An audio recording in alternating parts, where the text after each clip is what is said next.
ডিপ্রেশনে ভুগছেন, পেরেশানিতে আছেন, খুব বেশি দুশ্চিন্তায় আছেন, কোনো কিছু ভালো লাগছে না, আল্লাহর সাথে একটু কথা বলেন।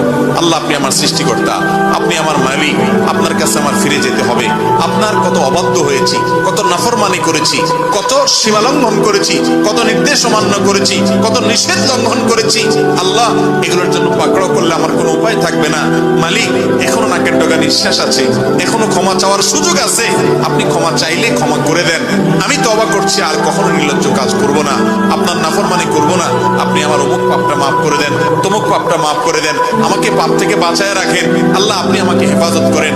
আপনি হেফাজত না করলে আমি নিজে নিজে বাঁচতে পারবো না। মালিক, আপনি রহম করেন। আল্লাহর সাথে একটু কথা বলেন। আল্লাহর কসম, সালহাতুস সঙ্গে বুদি দিল খারাস, আজমুদে এক জামানা খাকে বাস। পাথর হয়ে বহুদিন ছিলেন ভাই, একটু আল্লাহর সাথে কথা বলেন, চোখের পানি ফেলেন, দোয়া করেন। বিশেষ করে ভোর রাতের দোয়া, ভোর রাতের দোয়া, এটা গুলি মিস হলে মিস হয় না।